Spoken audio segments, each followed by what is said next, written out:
Greetings, hello, welcome to another Camlann listen-along stream. I am just going to flip us over to the correct screen in just a second and make sure everyone can be heard. So, hello everybody, welcome to another listen-along stream for Camlann. Episode 2 came out today and I'm joined by some of our delightful cast and crew, some of whom we might have some more people coming along later to join us as well, because schedules are a horrible thing that we have sadly had to work around today. So we're gonna listen to episode 2, which came out today, and then we're gonna talk about the episode. We're gonna talk about how it was recorded. There's a couple of slightly silly stories attached to this episode. I can't quite remember, but I mean all of them are silly, right? I feel like that's just something we have to live with. Is that every episode was quite silly. Okay. Let's start by introducing ourselves. So let's start with a new addition who was not here on the last stream. Let us start with the delightful Ross McFarlane. I'm the production manager. I can hear myself talk while I'm talking. Can everyone else hear me talk twice? I think we have a little bit of an echo. Okay. Robin, can you? I think it might be you, Robin, with the laptop. Can you go to your audio setting, the voice and video settings? And tell you what, I'm going to put everyone back on the wait screen for just 2 seconds. We'll be right back while we sort this out. So be right back. Easy wait. Let's get headphones. Please hold, caller.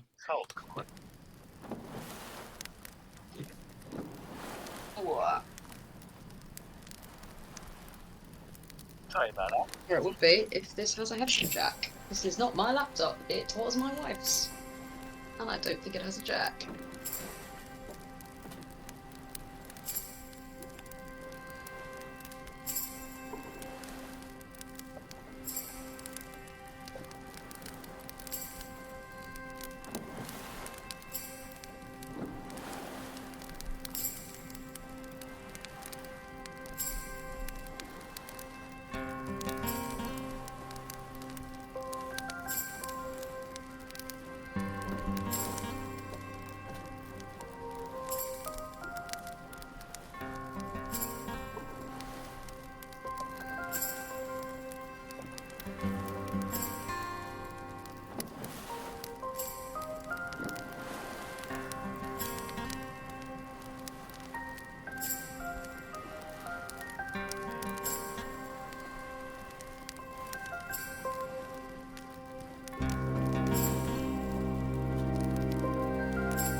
Hi everybody, sorry about that.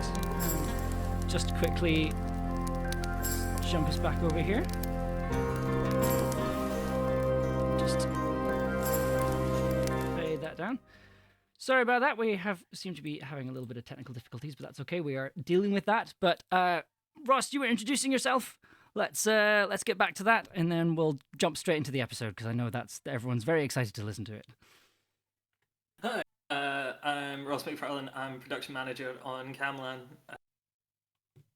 I made a little schedule and then I came along and took take notes for the episodes and made Amber's life hell by instigating one too many in-jokes. I mean, about West the microphone. Okay, so here's the thing, right? You say you made my life hell. Like, the reason this series exists, the reason this series got made, and the reason this series managed to get pulled together in such a way that still involves me having hair is because Ross basically made sure that everything ran on time. Ross did all the scheduling. Ross did the take notes. So it meant that when it came to editing, I could just pull the correct takes in rather than having to listen to hours upon hours worth of audio. So Ross is very much the engine room of Camlann. Is very much the reason why we had such a good experience with it. So Ross, do not undersell yourself because we will not in this house.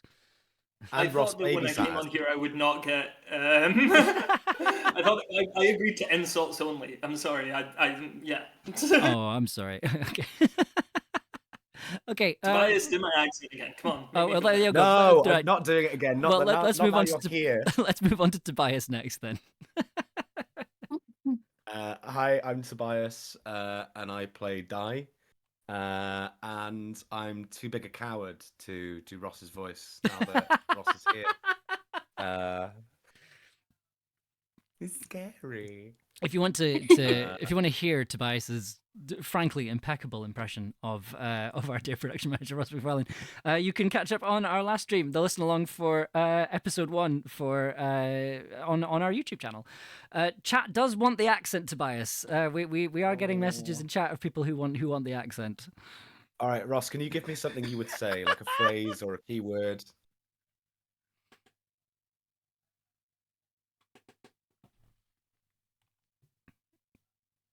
Oh, can you say that Didn't again? hear that. Now come through. Oh, do we have Rob? There we go. Go on, give me a phrase. All right, pal, you want to go out for a cigarette? All right, pal, you want to go out for a cigarette? Oh, what do we think, chat? What do we think? Or I can go back to what we were doing last Oh, week. there we go. There it is. There it is. There it is. And with that, hi, Ankara. Did you like to introduce yourself? Yes, hello, I'm Angharad. I play Morgan in this episode, and I think this is one of my favourite episodes of the whole series, so very excited to be here. Oh, Yeah. fantastic. And I believe Robin might be ready to go. Robin, if you can hear us, give us a thumbs up, and if you're ready to go. Amazing, right. Okay, you're unmuted if you'd like to introduce yourself, Robin. Oh, good. I'm Robin. I play Perry. My pronouns are they, them, and so are Perry's. Not much else to say other than having a mini mare with various tech-related setups, and everyone RIP to my old desktop that needs to be pulled apart. So yeah, if there are technical difficulties, we'll all learn. I have so many wires around me right now. It's so exciting. That's me. I feel like the overall theme of tonight's stream is that where it's going to be a slightly spicy time because Ella will be joining us later. Ella is currently in a recording session for another project. Robin's computer has melted. Tobias has not had a good day. So we're all dealing with a lot today. But we are all here to celebrate Camlann episode 2, which we're all deeply proud of. And we're all very excited to talk about it. But before we do that, let's actually have a listen to the episode. So I'm going to play the episode, and then we'll be back in about 25-30 minutes. I should probably know how long the episode is, but it's been just the numbers just disappear after a while. And then we'll be back to talk about it soon. So enjoy the episode. This is Camlann episode 2, Are Horses Still a Thing?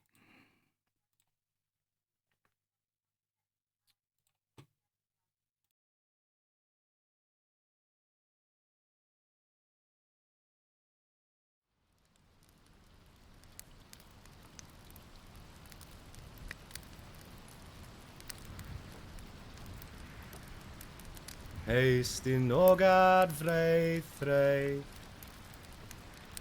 og groin baload ban rei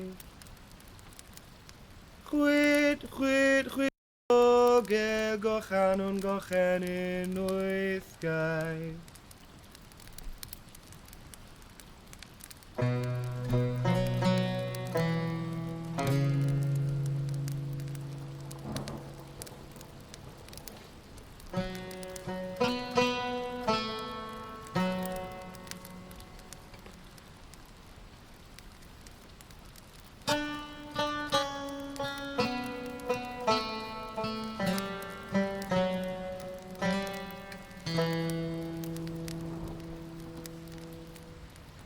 Has anyone ever told you that you're a monster?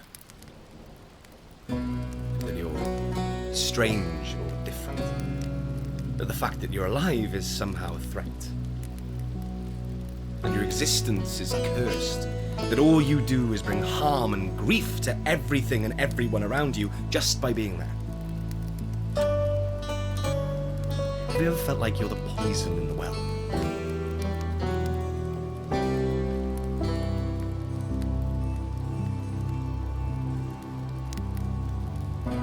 See, the thing that no one talks about is not just that it's bullshit. Obviously, it's bullshit.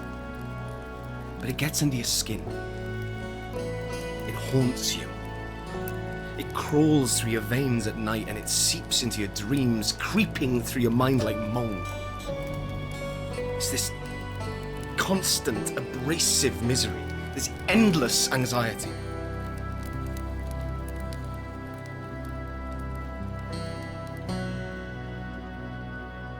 What if they're right?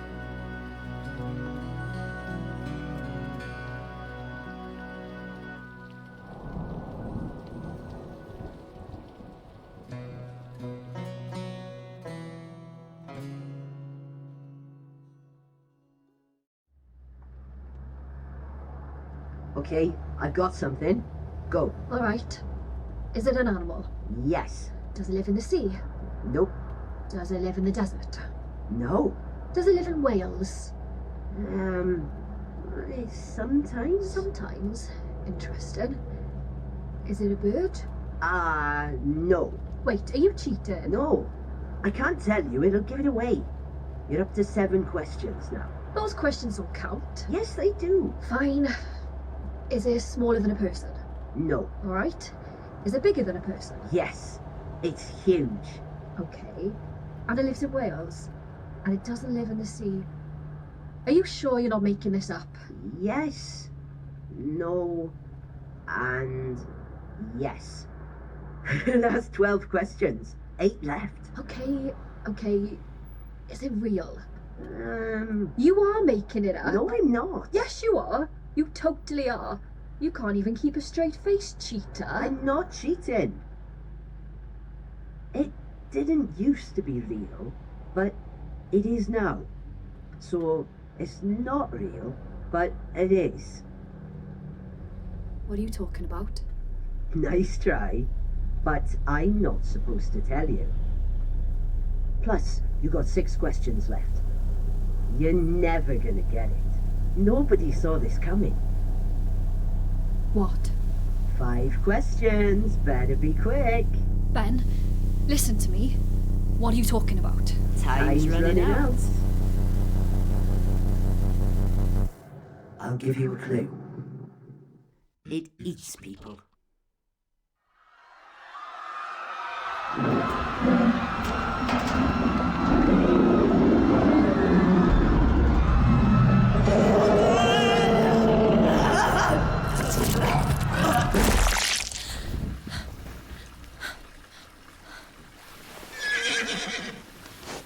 What the hell?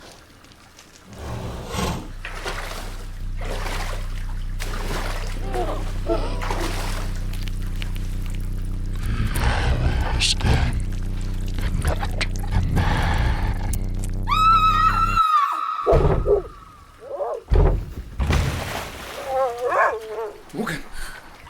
All right, what happened? Why is the bedroom flat? Oh, shh. Yeah, it's okay. Yeah, let's kill you. It's okay. Morgan, I don't know. okay, it's all right. I'm here. Are you hurt? No, it's just from earlier. Let's get you out of here. Wait. It's so weird. It just stops at the door. I wouldn't even know it had flooded if you hadn't... Is Perry all right? Yeah, I volunteered. Right, because you were taking it in turns on Crazy Watch. Because you're my best friend and I love you. Come on, let's get you warmed up.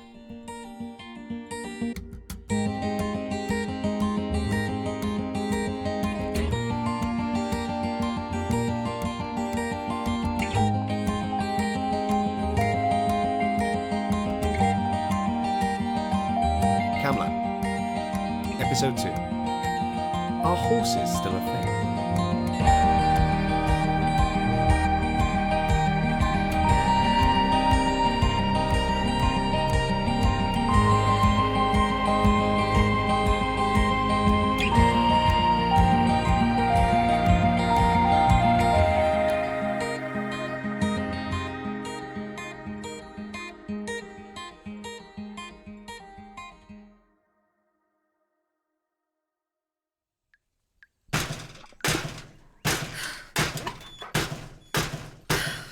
What did the truck ever do to you? Morning, Paradir. Ready? Will you forgive me if I say I found coffee? Wait, really? Morning, girl. Oh, aren't you just the cutest little monster hunter I ever did see? Here. This is the only thing that's ever mattered. You're welcome. So, bad dreams again? Why? Having second thoughts about letting the witch run free. I'm not going to grace that with a response. Sorry. It's just that sometimes I wonder whether we should. I don't know how this works. None of us do. Maybe I am dangerous. Maybe I'm possessed. Maybe she's going to make me do something horrible and I won't be able to stop her. You're not dangerous. How do you know that? Because Morgan Le Fay doesn't have a dog called Gellert. She doesn't drink instant coffee like her life depends on it. And you have never hurt us. Doesn't it scare you? Which part? The names. The idea that you aren't really you anymore. I've thought a lot about who I am. I know who that person is. That hasn't stopped or changed because of the cataclysm. I think I'm just both these days. Both Peredia the Knight and Peredia the PhD student. We're vast, right? We contain multitudes. Your multitudes aren't cursed. No, but I work for King Arthur, which is kind of worse in this story. That Arthur isn't your Arthur. He's the only one we found. The point is that I don't think any of this is predetermined. I don't think you're infected or possessed or brainwashed. I think there's some kind of magic at work, but I also think that maybe this time we get to tell our own stories. You don't know that. I don't. But I have faith in you. Come on, let's get some breakfast.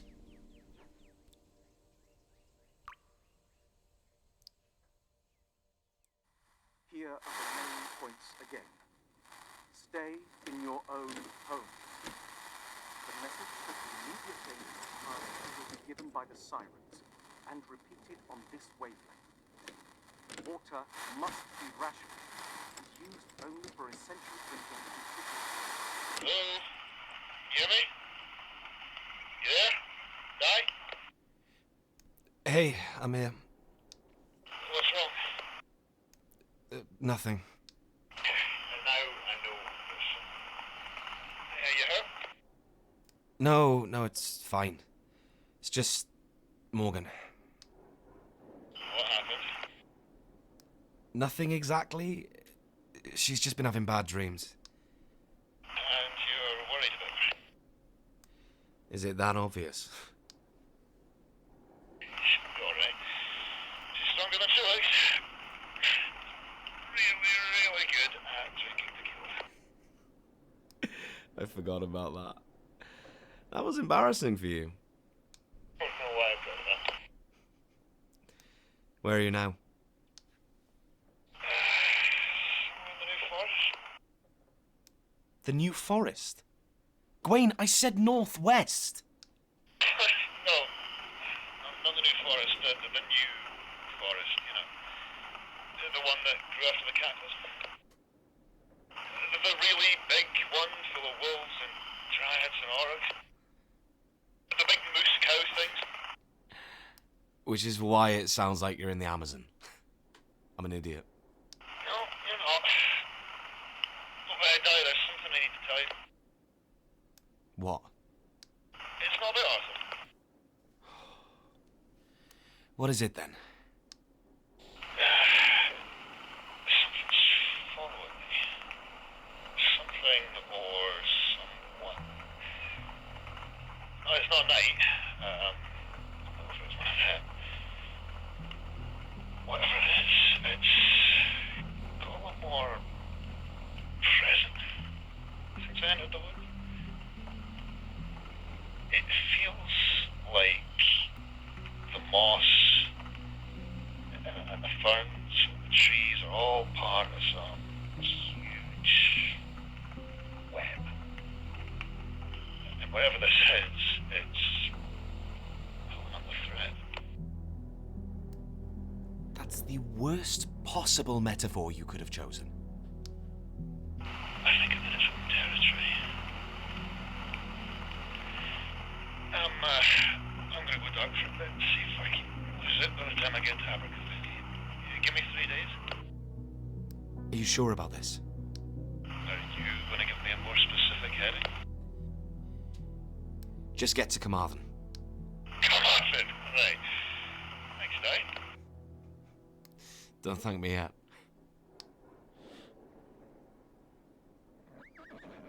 What the... Horse?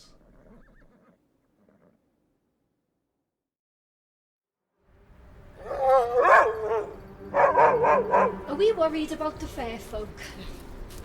Here. Put it in your buttonhole. Fennel? Yeah, found it in the greenhouse. You put it over a door to keep the good neighbours out. Figured it might help here. Might isn't fantastically reassuring, Perry. We better work faster then. We're not going anywhere until we've secured the perimeter. And an electric fence is going to stop them how? Iron in the steel. It's all about patterns. Wards are an old story.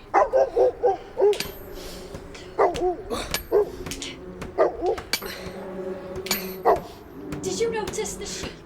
The single sheep, with the weird eyes, that's been watching us for the last 3 hours. Yeah, I noticed it. Is it a problem? I don't think so. Pretty sure it's a Gwith, mountain spirit. Territorial, but protective. And we're not planning to mine this place. Plus, if it didn't want us here, it would have attacked us already. Lovely.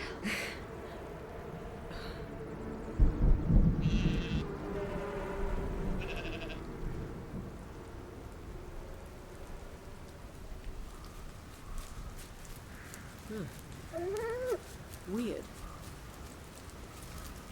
Hey, Heather? Di, if you're calling to try and start telephone karaoke again, then I have to warn you that this is not easy, and I am not in the mood. What? I mean, any other time, obviously, but no. There's a horse outside? That's normal, right? That's not a problem. Horses are a thing. A horse is still a thing. What? What does he want? Apparently, he found a horse. Hang on. A horse?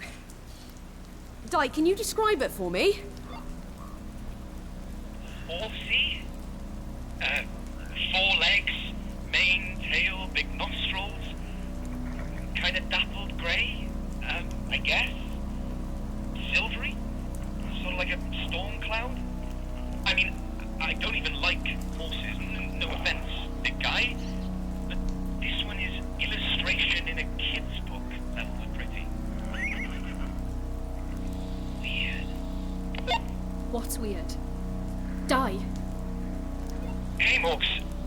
It's probably nothing, just the door handle. What about it?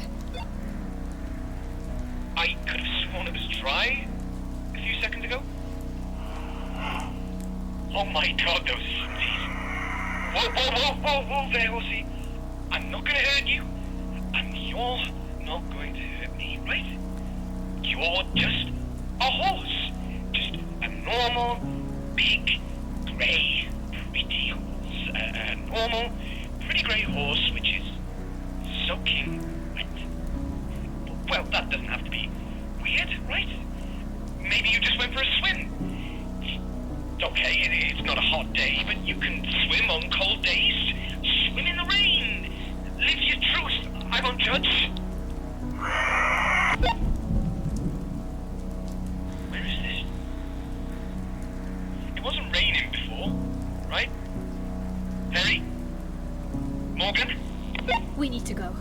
Right now. What? Now, Perry! One nice date. One nice date, that's all I ask. Perry? Morgan? Di, listen to me. Stay away from the water.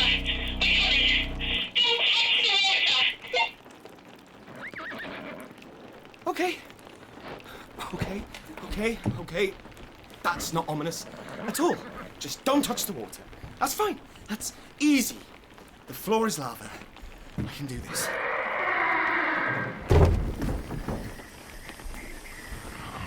Sweet Holy Mary, Mother of Jesus. Okay. Everything's fine. Everything's fine. The others are coming, and it's gonna be fine. So you talk now! That's great! That's fine! Totally normal! Totally cool! Talking murder horse! Great! You know what? I take back what I said about living your truth. You need to reassess your life goals!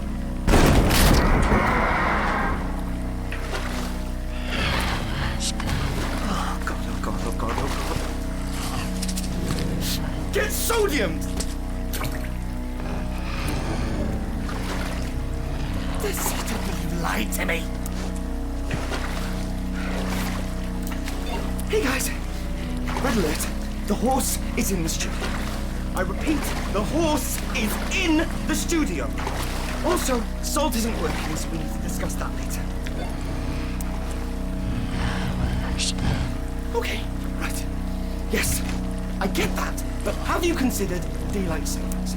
You're probably hundreds of years old, yeah? Probably. You're definitely not a modern thing, so maybe you're out. You need to make up for all those times you didn't adjust your... you know, your watch. Okay, so you don't have a watch, but you get what I'm saying.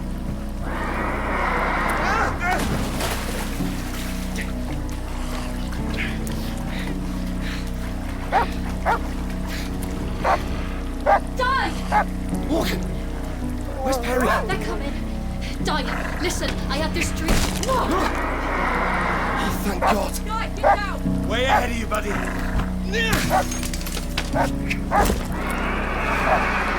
Get the hell away from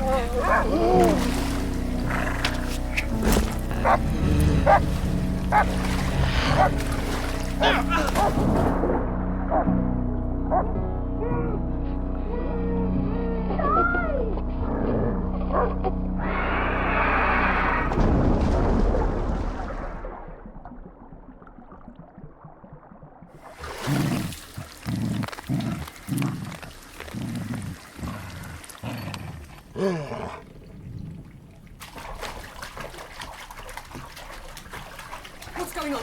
Is he hurt? I don't know. I can't get him up. I can't move him. He's stuck. Perry's drowning. Let me help. It's like something's holding him down. I thought that thing was dead. It is! This could be some kind of a leftover, a curse or something. Whatever it is, it's killing him. Okay. Deep breaths. Again. This can't be happening. Morgan, we have to check his airways. Morgan! What? Open his mouth. Okay, I think we're going to need to do CPR. Neither of us knows how to do that. Then we improvise. Morgan, look at me. He's not dead yet. He needs us. He needs you. Okay, I'll do it. Right, so we start with chest compressions. It's 30, I think. 8, 9, 30. Okay, go for it. 1, 2, 3, 4, 5, 6, 8. Not like this. You don't get to leave me like this. 13, 14, 15, 16, 17, 18, 19, 20, 21, 22, 23, 4, 5, 6, 7, 8, 9, 30. Okay, again.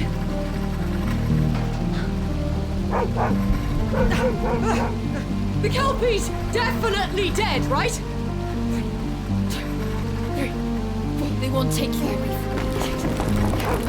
8. Morgan, are you seeing this?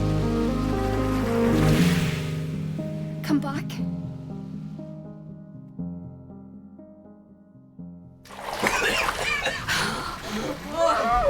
Oh, thank God. Morgan, we need to get out of here. I've got Di. We got it.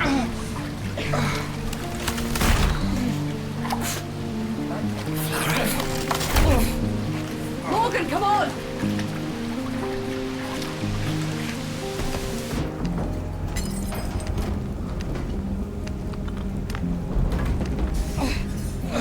Everyone okay? Di. Fine. Morgan?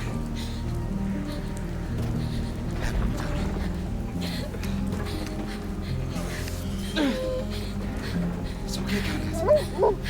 I'm here. I'm sorry. I'm sorry. It's okay. So sorry. It's okay. You didn't do anything wrong. You nearly died.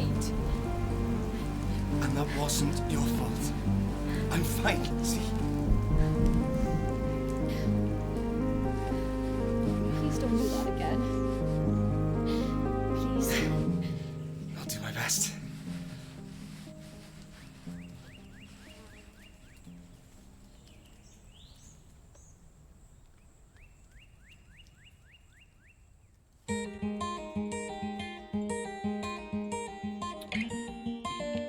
And that's episode 2. That is episode 2 of Camlann.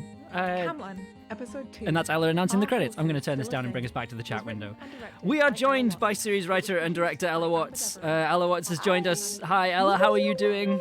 This episode I am features good, bias thank over you. and Yes, over. I'm great. I have been really enjoying seeing people react to this episode all day. Also, my partner who's staying with me has been getting really mad at people who call it a wet horse and not a kelpie. They keep being like, no, crucially, the point is it's not a horse. It's like very specifically not a horse. Wet Which did horse. lead to a conversation with them about like how often you would actually encounter a real horse in this apocalypse. And I do think it's like 1 in 5 times. Because there's a lot of deadly horses in folklore, especially in British folklore. So I think like you've got a 1 in 5 chance when you see a horse in the world of Camlann that it's actually a horse. Most of the time, it's not going to be a real horse. Most of the time, it's going to want to eat you. I love how this is Real sparked horses such are a- also dangerous. No, well, see, horses. Well, real life horses are mostly anxiety machines held together with like eldritch horror.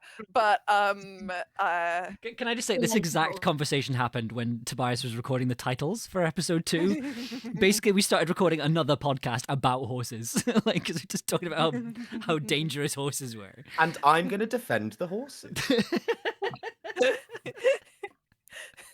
How do I just like of all of us to defend the horses, the guy who plays the character who nearly gets killed by a horse is like, you know what, horses are good. No, it's actually." not a horse. We were just saying, like, it's not a horse. I grew up in Pembrokeshire around a lot of wild, wet horses, and I had my horse whisperer moments, and it was wonderful.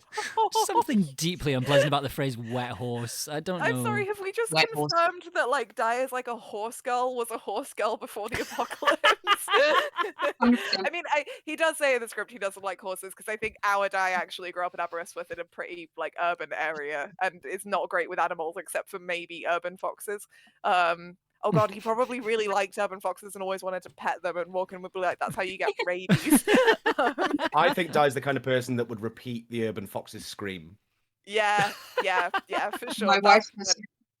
My wife has a rule that I'm not allowed to pet any trash animals. I strongly wish to, but I'm not allowed to. That includes foxes, and if I were to meet them, raccoons or possums, city kitties of various varieties, and I'm not allowed to pet them only with my eyes because otherwise I will get rabies.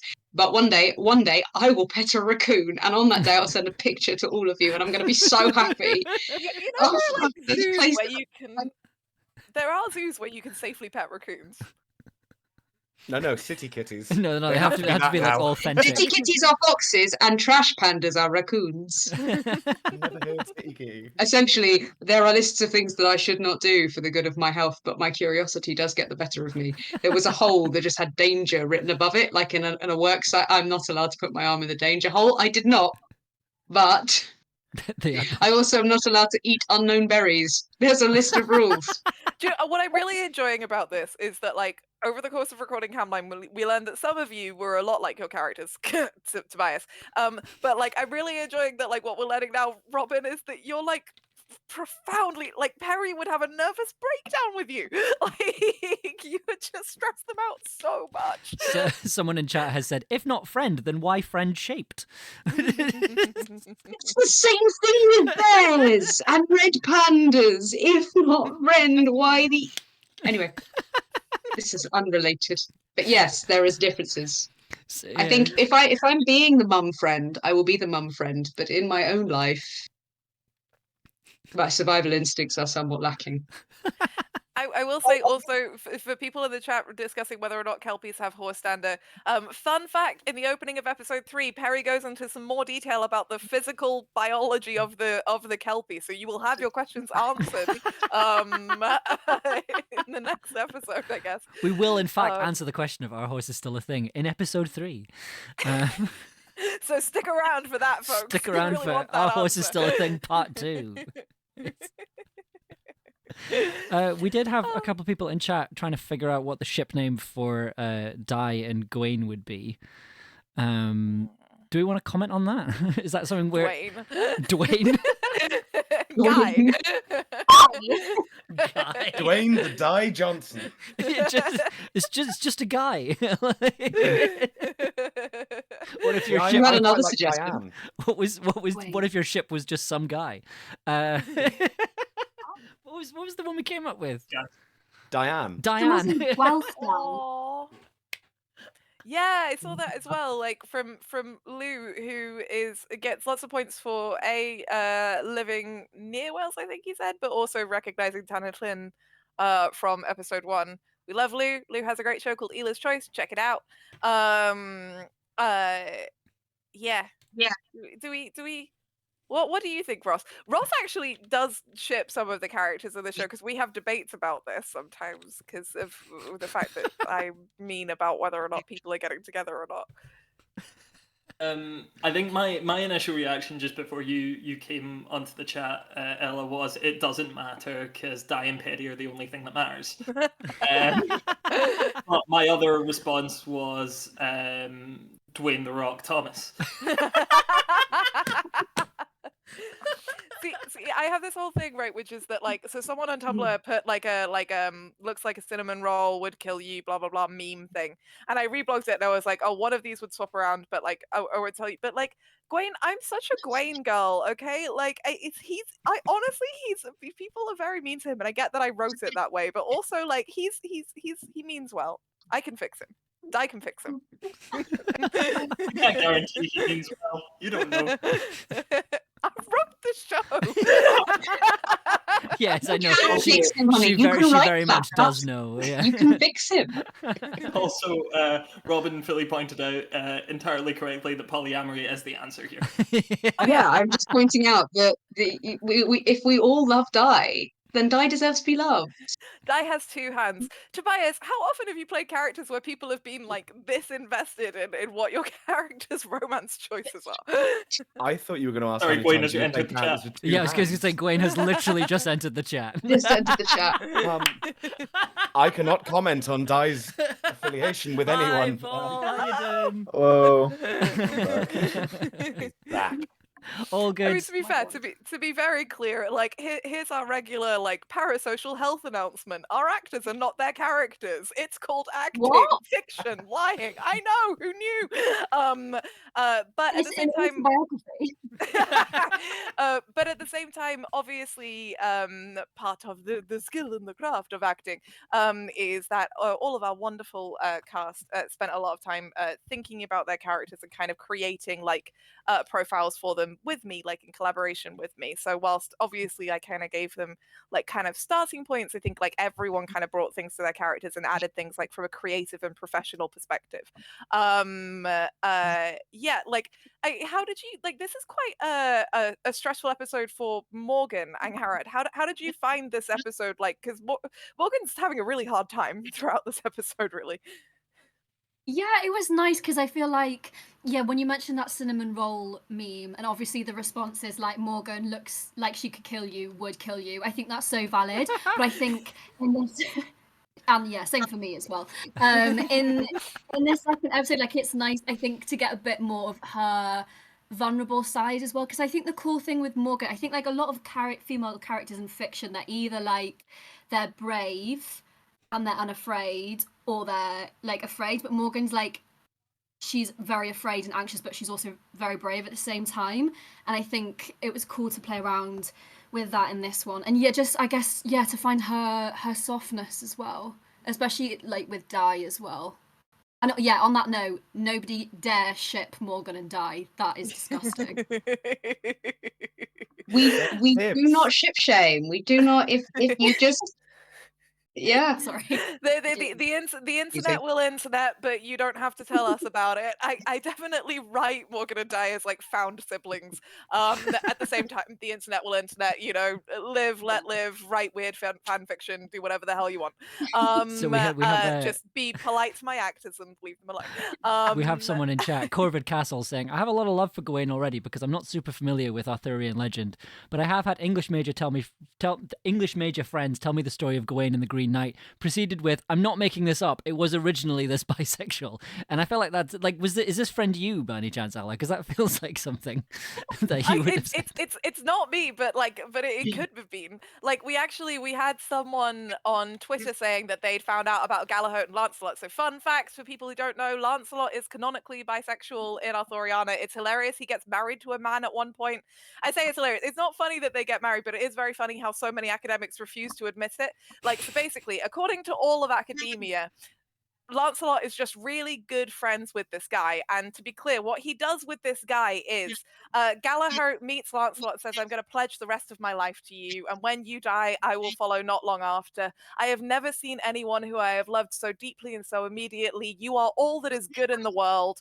And then later on, after they got to know each other, Galahad like dresses Lancelot in this like beautiful golden suit and hangs a cloak around his shoulders, and the two of them, dressed in their finery, go around to the other knights and tell them that they have pledged themselves to each other for the rest of their lives. And then that night they lie in bed together, and Galahad kisses Lancelot's lips and cheeks and eyelids and lies with him in bed.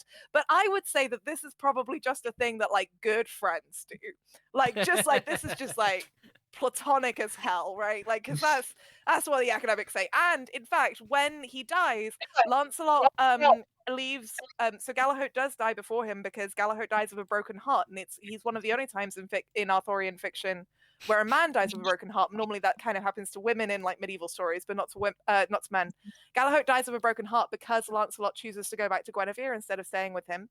And when Lancelot dies at the end of his life, after Camlann and everything, Lancelot leaves instructions that rather than being buried with Guinevere, he leaves instructions for his skeleton, his bones, to be mingled with Galahad's and for them to be buried in the same tomb, which is an echo of what Achilles and Patroclus do in the Iliad, where Achilles leaves instructions for his bones to be buried with Patroclus's, so that his myth will forever be tied to Patroclus, and the two of them can kind of be buried together forever. So, like, it's like, I mean, sure, a historian would say you should make your own conclusion because it's not appropriate for us to assume they're gay. It's only appropriate for us to assume they're straight. But I would say Lancelot is pretty bi. God bless him.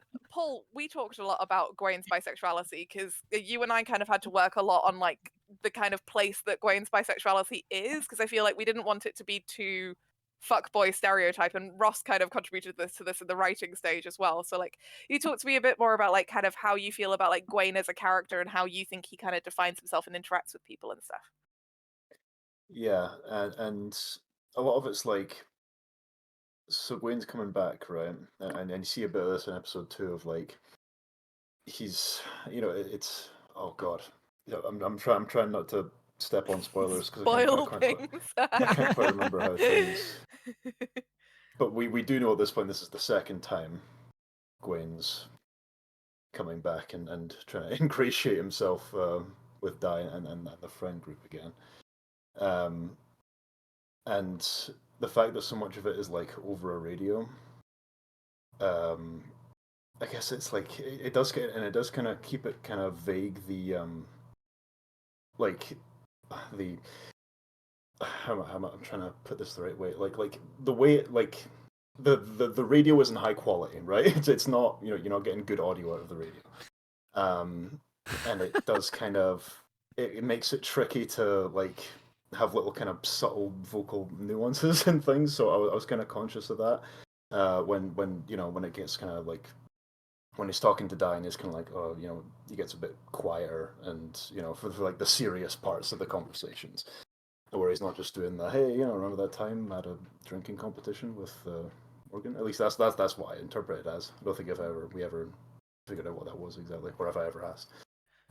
Was that a drinking competition? Was I understanding that Oh yeah, properly? that was for sure a drinking competition. Morgan did not like Gwaine. And Like Diane and most Gwaine folks, were seeing each other a lot. So Morgan was like, "Hey, big hot rugby guy, I'm sure you think you're really cool. Do you reckon you can drink more tequila than me?" And Gwaine, who is like the hot rugby guy, was like, "Obviously, I can drink more tequila than this weird emo girl." And Morgan was like, "Cool, let's do that." And then it's kind of the Indiana Jones scene where like Morgan just kind of drinks them under the table.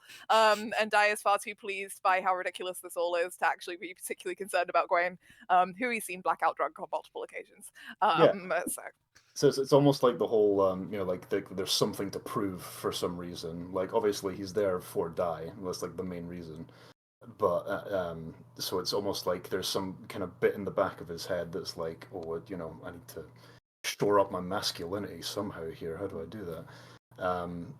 And it's, you'd like to think that maybe as he spends time with the group, and gets away from the college dude bro Arthurian frat, I guess. Let's call them a frat. Yeah, so I guess like you could say that maybe like the opening up like on the accepting of the bisexuality, hopefully, obviously Di and the group is a good influence for that. And the whole taking the journey, the long hard journey that Gwyn's taking to try and get back to them.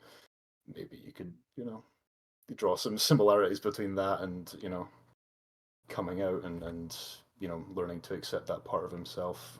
Maybe I'm searching for a metaphor a bit too hardly there, but I guess you can get to me that's like if I'm looking for like English teacher, ideas in like his story and his character and what he's trying to do. I guess I would equate those two things. for sure. I am incapable of not making things a queer metaphor. I think someone said in the chat like about like Di's opening speech and they were like, hey, this sounds like a metaphor. It's like, yeah, I mean, yeah. What are your thoughts on kind of this stuff around like sexuality and being the odd one out and kind of crafting masculinities and not Tobias? I always found it a really weird thing because there's a phrase that I've had several people say to me, which makes me very angry and often walk out of the room, that I am straight passing, because I am a rugby boy and I'm built a particular way and multiple different things, which has always really upset me because I think when I came out as pansexual, up until that point I was outwardly facing straight.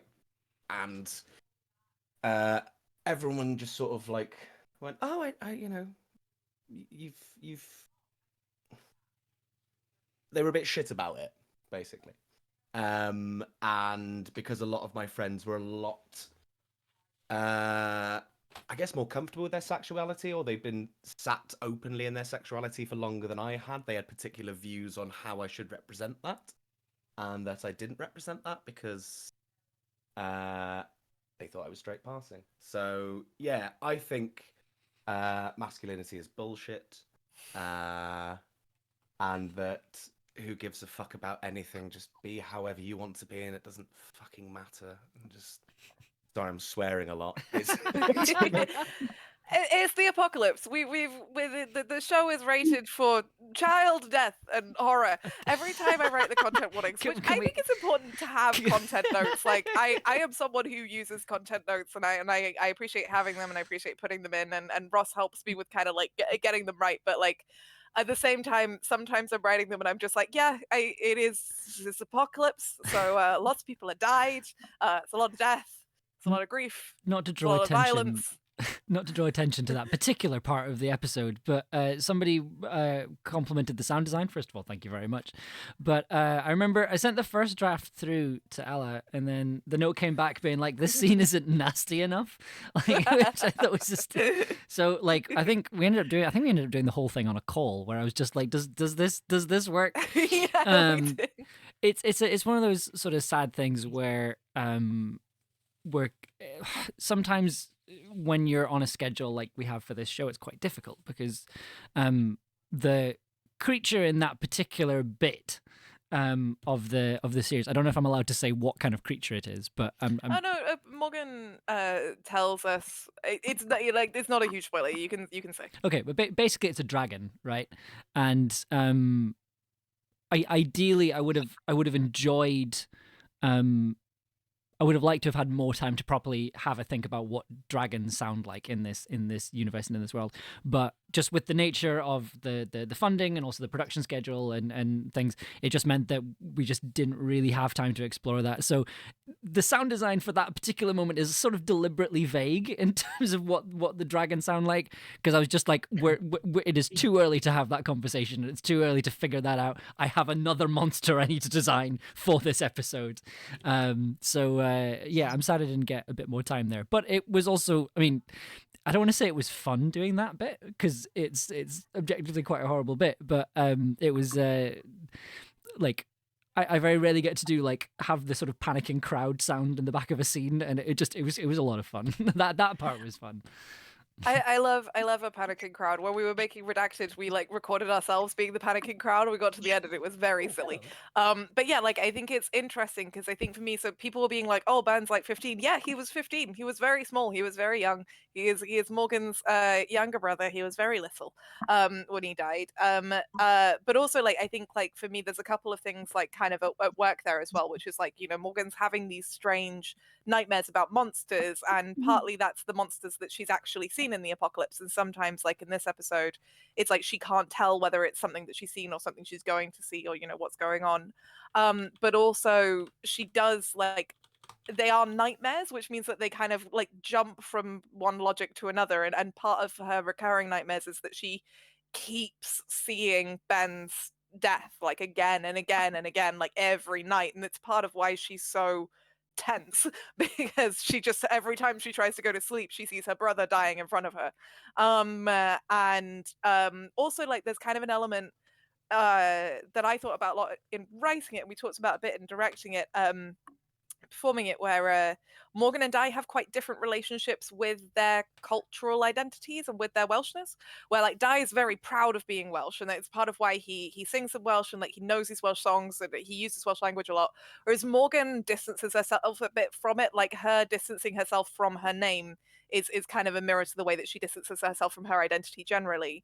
And so part of the reason that when I was writing I had Ben be killed by a dragon is obviously you've got like Thraigorch, the Red Dragon of Wales, and Morgan feels so profoundly betrayed by like so much of her identity because literally she had to watch a dragon like kill her brother, and so it's just like she feels like she's under siege by her own identity, and like it's attacking her, and she really struggles to find peace with that.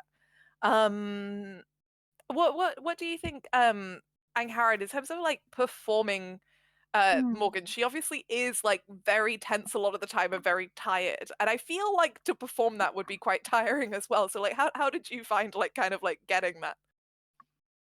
Yeah, I think it was. I was thinking about it whilst we were listening. It was just a balancing act because obviously, like on the surface, I'm playing a character who has a massive amount of trauma and has experienced a massive trauma recently and is still experiencing it. And so it's about how do I find the high stakes nature of that feeling, but also bear in mind that like there is lightness and hope and fun and magic in the episodes as well. Like those two things kind of sit side by side. And that's the joy of it as well, is knowing that the episodes never felt like one thing to me. Like they could flip so easily between the darkness and the lightness, which kind of like life, I guess. So it never it never got too much, because like you know, for every bit where I had to kind of delve into her trauma, you know, Di or Perry would come along and make a stupid joke the next second. So it was more like a wave rather than like going down a mine, to keep on the Welsh theme. But yeah, it was interesting with the cultural identity thing, because I don't know if Tobias agrees as well. Kind of growing up as a Welsh speaker in Wales, now I find that a very comforting, welcoming sense of belonging for myself. But growing up in Wales, like Welshness can be quite an exclusionary thing, where, you know, you can be seen as not Welsh enough, or you're not Welsh in the right way. And I kind of struggled with that, because my mum was English, and like people would kind of make comments about that in primary school, or my Welsh accent wasn't as strong as other people's. And so I actually really related to that side of Morgan as well. It's an odd thing where it's supposed to be this, I don't know, inclusive community, which it does feel like that to me now, but it's not all sunshines and rainbows, I would say, which is a shame. Agreed. I was gonna say, yeah, please. Oh God, I was gonna say, yeah, it was a very similar thing for me growing up, where I am the only Welsh speaker in my immediate family. So it's very much a thing of people in school like, oh well, you're not Welsh, your family's not Welsh, and it's like, oh, sorry, what is Welshness to you? Again, it's that idea and the same thing about what is queerness to somebody else. It's whatever you want it to be. Like, yeah, your cultural identity in the same sense is whatever relationship you have to it. But everybody else wants ownership of whatever, you know, your Labels, identity man. is. Yeah. It's like, these are the themes of the series. I'm very glad we're bringing them up What? organically.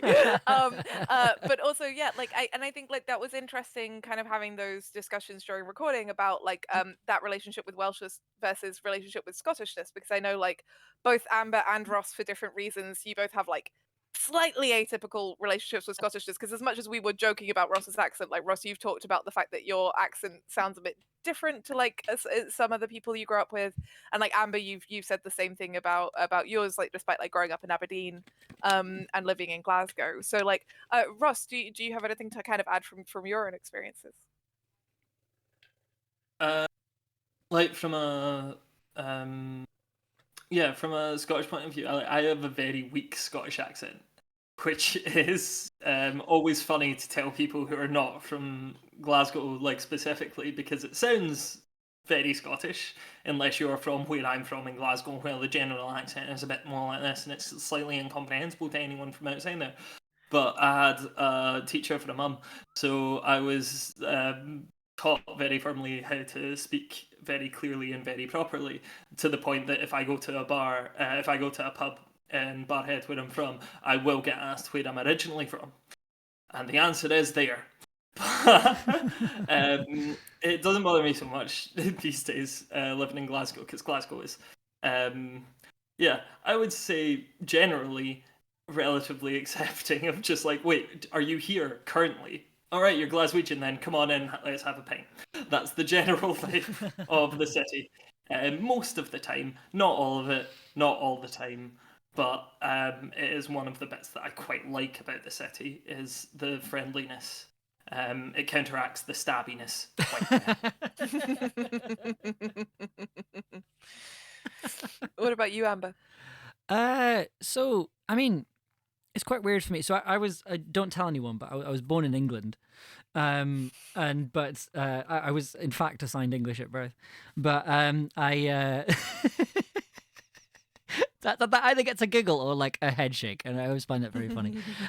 But yeah, so I moved up to Scotland when I was very young, but like I was the English kid in the Scottish. I was the only English kid in a state school in Scotland. It was quite an experience. So I don't know. I feel like I always sounded English, and I feel like when I go down to England, people say I sound really Scottish, but when I'm in Scotland, people say I sound really English, which is very funny. Like my partner is Glaswegian born and bred and has quite a strong Glaswegian accent. And there was one time we had a couple of audio drama people up staying, and I can't remember what the conversation was, but I kind of mentioned that I said, I've lived here all my life and I don't have a Scottish accent.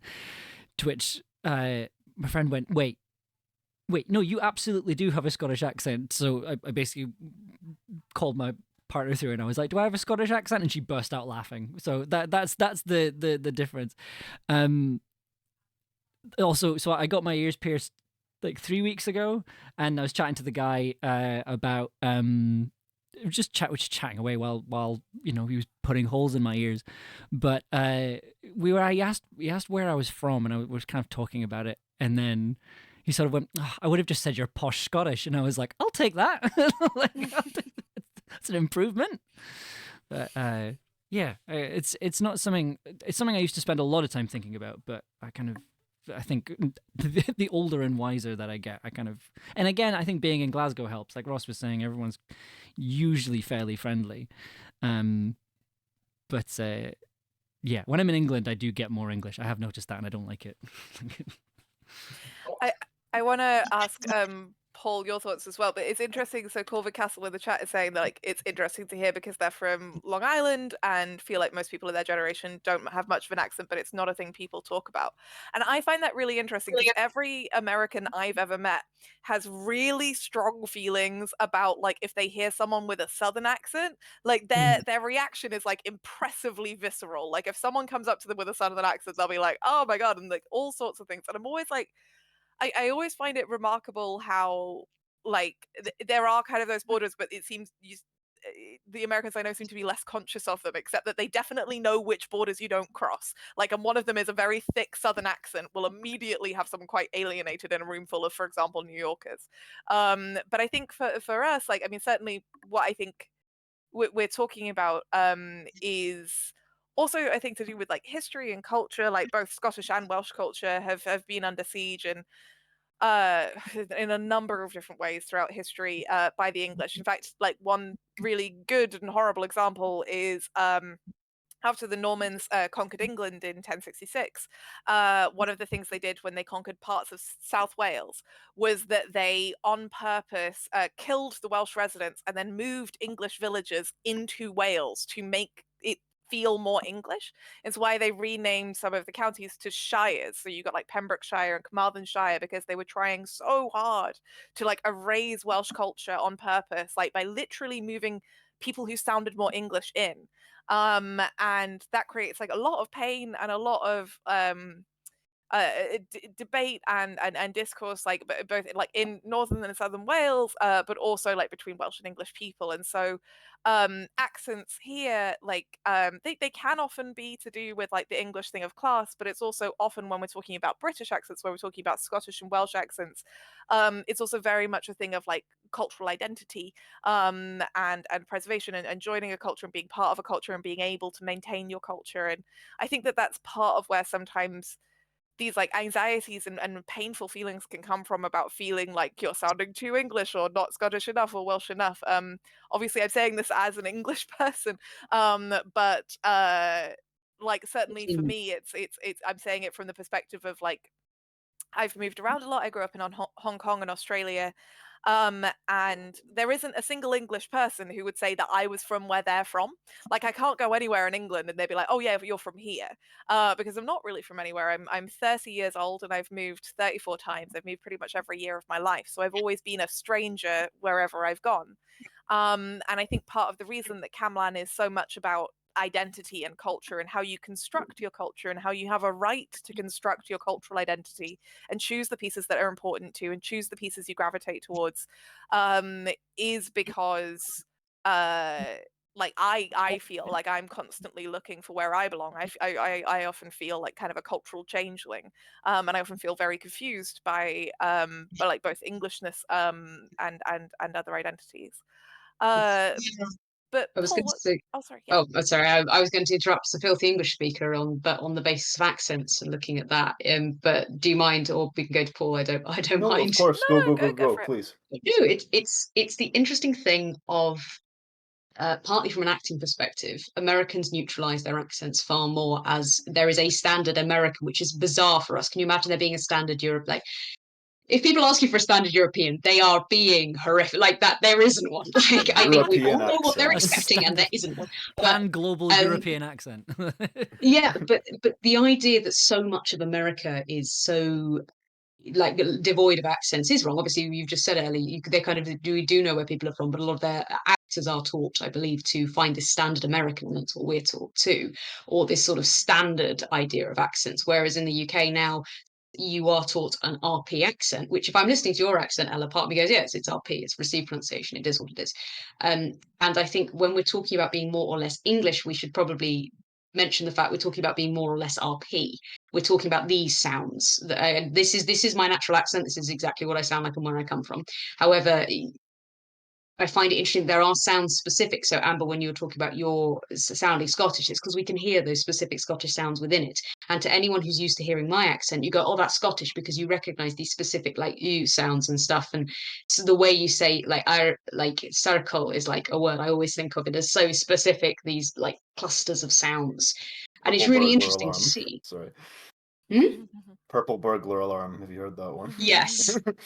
And there are some things that it almost tricks our ear into going, that is what I recognise as Scottish. But this accent isn't what England's always been. Like this was created to sound the way it sounds. We obviously had the transatlantic accent as well, and kind of all of this is quite boring. But it was just interesting that when we're talking about whether it's more or less English, you're talking about more or less this, and this isn't England. This is a tiny part of England. And actually, when we're looking at cultural heritage, I grew up just outside of London. If I was talking in the kind of voice that people talk in, like round near Croydon, it sort of sounds like this. And you're going, oh, that's got roots in like the Afro-Caribbean community, and you can hear those sounds, and they come in because our voices as a country, we're so absorbent of culture and of noises that we take them in. So yeah, I find it interesting that even within England, this idea of Englishness is so wrapped up in a falsehood. This isn't what it is. You talked, Ella, about our stories. We lose our stories, we lose our accents, and that's too. But yeah, anyway, I just wanted to say that from a voice acting perspective as well. Yeah, like I think it's interesting because yeah, like it's like you say, like the answer to the general American is we have RP. Like we do have like a general English accent in the way that there is a standard American accent, and the standard American accent, right, is quite a middle class American accent, which is always interesting too. Like it's not your kind of thick Southern. It's not really a thick accent at all. But then also, yeah, like you say, I mean, I think we talked about this on the last stream, but like the idea of Englishness and what Englishness is very much kind of made out of cardboard and created by empires to kind of replace what English folk culture was, because it better suited empires and monarchies to say that it was something that it wasn't, which I always find really interesting. And that like even that like obviously is everything is a cultural construct, but like even that is fascinating. So when you look at forensic linguistics and like the history of language, for example, the way that Shakespeare would have been said, classic one, everyone loves that one, is with much more of a West Country accent, and it's all about where the seat of power is. So the voice that we consider to be posh is the voice that has the accent of the place of the seat of power. So right now the seat of power is London. It's in the southeast of England.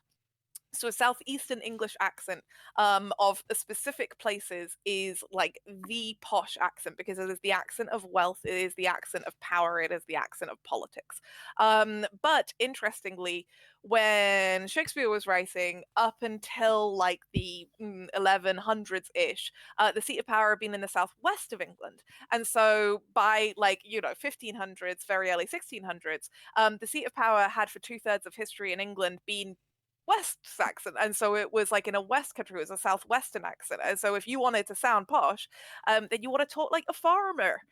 You want to have some Somerset. And I say that because my family are from Somerset for 50 generations, so I'm allowed to do this. But that's really interesting because nowadays English people would think of that accent as like a very poor accent, and a very uneducated accent a lot of the time, and that's like kind of the brush with which they would tar it. And what's even more interesting than that is that the West Country accent sounds like that and has those sounds because of Brittonic languages. It has those sounds because of Wales and Cornish and Breton. Because when the Romans invaded, it's a long story, basically they pushed all the indigenous Britons, because obviously the Welsh are the indigenous people of the British Isles, they are the Britons.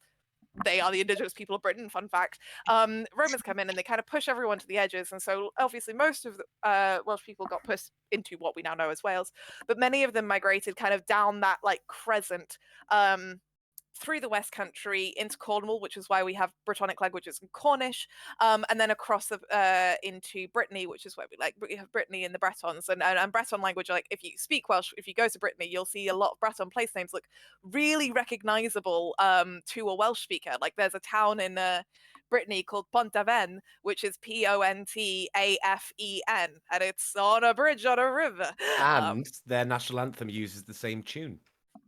Yes. Also, Camlann. Yay! Also, Bretons have bagpipes. They have lots of folklore, lots of Arthuriana, lots of like the Brocelion forest. It's really cool. But fun fact: so because of that migration, the kind of iconic West Country accent with the long air and the S that sounds like a Z and stuff. Actually, we get those sounds from Brittonic languages, from Welsh speakers, and from Cornish speakers, and from Breton speakers.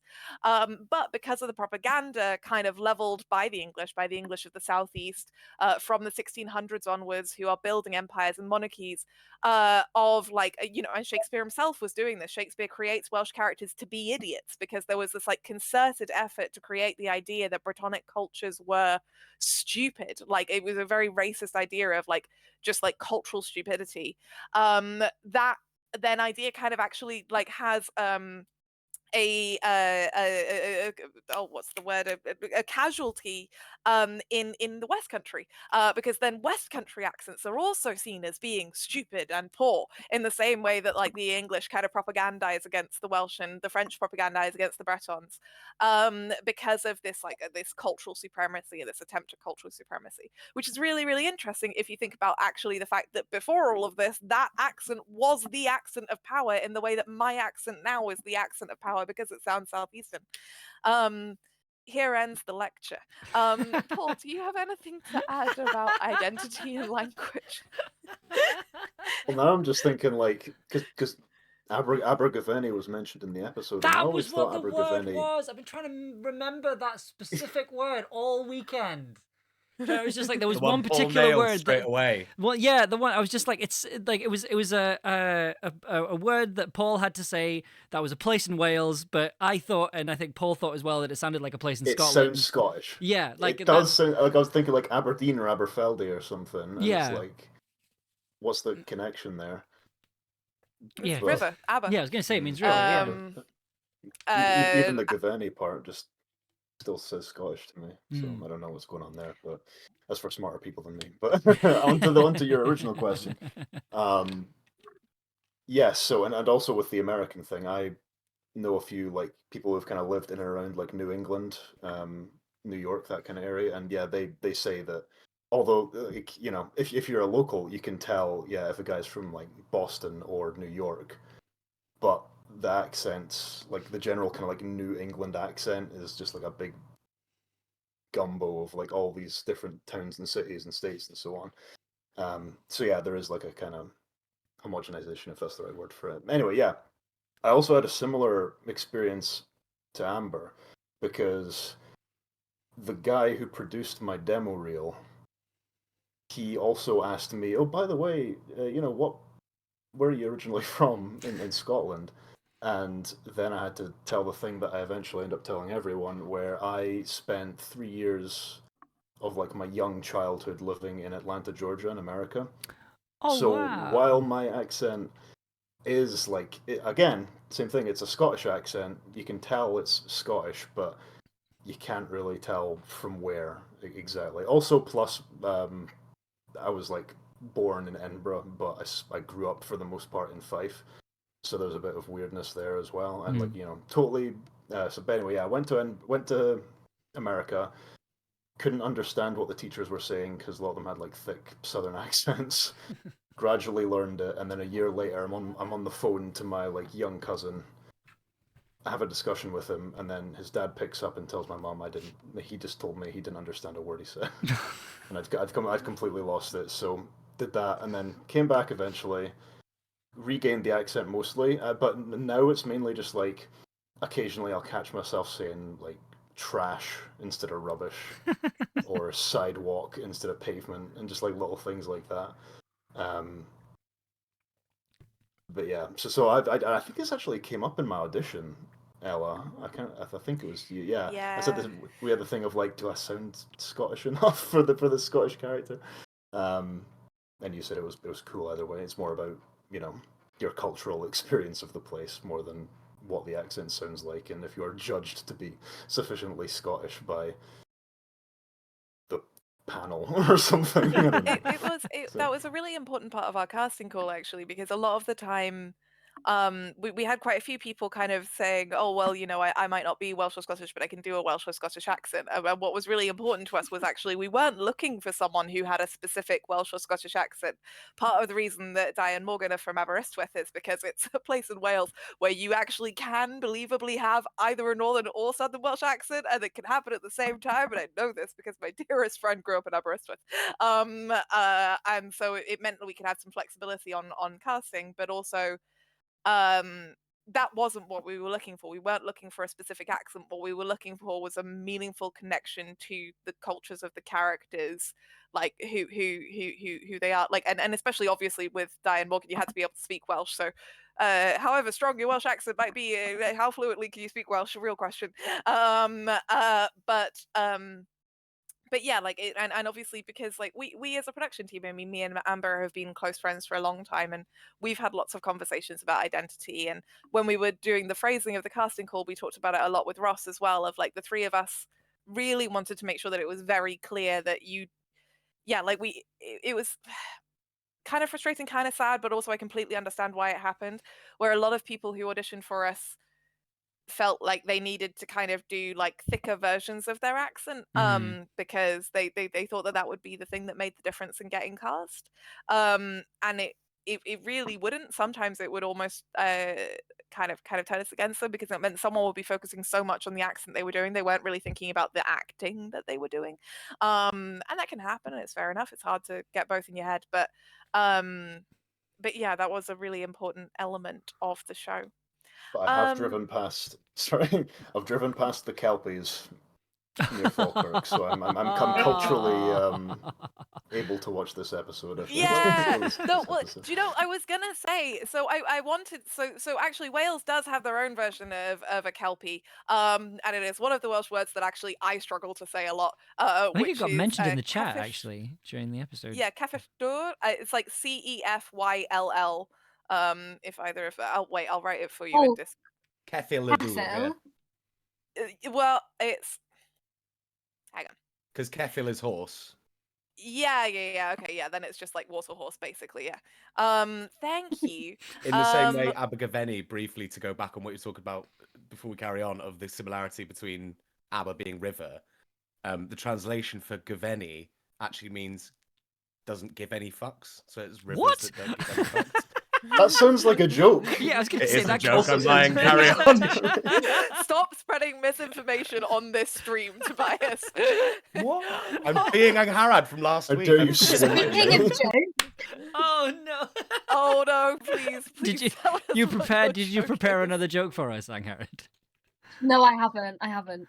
Okay, so here's the thing. Last week you said I don't know any jokes, and then you went incidentally unrelated. What's the most common type of vowel? So I don't believe you when you say you've not prepared anything, is the thing. I could tell a joke if you want, but it's not going to be very good. I think the quality of the joke is immaterial, I think, at this point. I Yeah, we want say you the to last one tell was the golden. joke, but before you do, I need to. I'm sorry, Tobias. I'm too autistic to allow the misinformation to stand. Abergavenny means mouth of the river Gavenny. To be clear, okay, I'm done. It's fine. Petition to get merchandise that just says too autistic to allow misinformation to propagate or something. I don't know. I'm obsessed. Too And neurodivergent for this bullshit. And All also right. merch that says river that doesn't give any fucks. This is the thing. My autism works the opposite way, and it's cheeky, and it makes me want to give misinformation. Yes, because you are not massively dissimilar to a character I made up. Okay, Agaran, I've what's your become joke? real.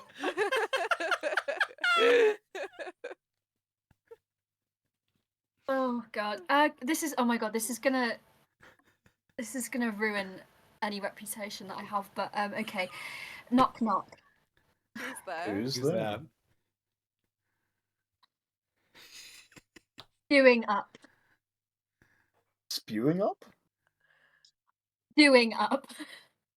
Sorry, Oh the first bit's no! getting cut out. Oh It's happening again. no! This happened No, last it's time where you it's cut it's it it's off. doing Oh, it's right. doing up and doing a poo. Right, that's Go on, no, don't ruin it. Alvin, don't. Wait, okay, Quick, hang think on. of another punchline. Okay, I'll come back later. Oh, God. Okay, well, let me tell you that Cephaldor means waters. The Welsh have a version of the Kelpie. However, unfortunately, they're always benevolent. They don't eat people. They're not scary. They're not bad. A lot of Welsh fairies are not that hostile. It's a friendly horse. It's basically just a Kelpie, but like really nice. Like they're just really benevolent and helpful.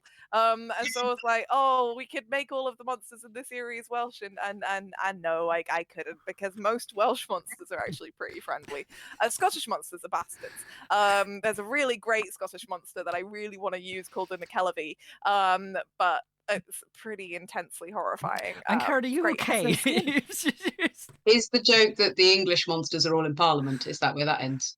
Yeah, no, no, like yeah, I don't know, like I think so. If I was gonna put a tin hat on, which I will because I can't be stopped, I think like what's really interesting is that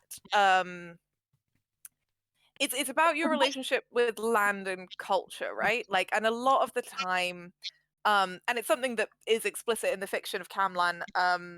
Magic comes from the land, and it comes from your connection to the land. And so, like English folklore is often in opposition with the land, or we play with the land. If you're looking at like working class folk culture, farmers, peasant culture is playing with the land. It's jokes and it's mischief and it's riddles, and like maybe you get hurt, but maybe you don't. It's like very playful. And then like in Scotland, where the climate can be much harsher and much more dangerous, and you have to like seriously respect like the cold and the wind and kind of the geography. Often the creatures are more dangerous because the land is more dangerous. It's a similar thing that you get in Scandinavia. Like a lot of Scandinavian creatures are friendly, but also a lot of them are very dangerous because it is dangerous to be outside in Norway in winter. But what you get with Wales is a lot of the time like Welsh creatures are like quite friendly, but I think it's like a lot of the Welsh folklore we have comes from Wales post-occupation, because Wales is occupied kind of by various cultures from the Roman invasion onwards. And so the Welsh relationship with the land as it's realized and described in stories, and bearing in mind that for the last 2,000 years Welsh storytellers have on purpose been doing this, like they often like are writing contemporaneously with invasions, so it's like more of a reaction, like a political reaction, than it is a folk culture in the way that you imagine folk cultures. So they're kind of actually on purpose reconnecting Welsh people with the land. And so often the stories are a Welsh person is safe here, and the things of the land will not hurt us and will not hurt you, because we are connected to this land, because this is our land and it cares for us and it looks after us and it protects us, and this is our place, so it won't hurt us. We don't have to be scared of it because we're not strangers here. Yeah, that's my running theory for why so many of the kind of Tulwith Teg, the fair folk in Welsh stories are generally speaking benevolent. And that's why I But trust wild Welsh wet horses. 'cause they that's will why protect. you trust wild Welsh wet horses. Good band name. But not wild English wet horses. No, those No, guys the will English ones are bad. mess you up. They have Boris Johnson fringes and could be one of his children. Well, that's a question. Like, because we sort of talked about this because it is a kelpie, right? Specifically a kelpie. Like, Yes, it is. It is a kelpie, so it is Scottish. So it's a Scottish wet horse in Wales. So there's a whole thing. But all horses are wet. The weather is just like that here. That's also true. No, it's that's kind of a world building thing. That's kind of a spoiler, so I won't go into it into too much detail. But Okay.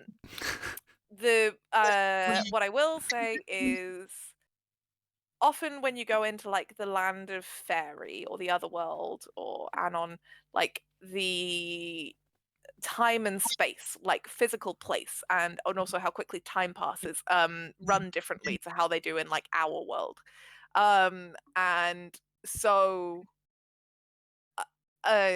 like a kelpie moving from Scotland to Wales in our world would take a long time, but how long it would take in like the world of the Fae? Question mark. I won't go into too much detail Sorry, about this, but yeah, just You're basically saying that like Feyworld has better wibbly public wobbly transport timey-wimey. links than Wibbly the wobbly, real sorry. world. Anything is better than the public transport in Britain.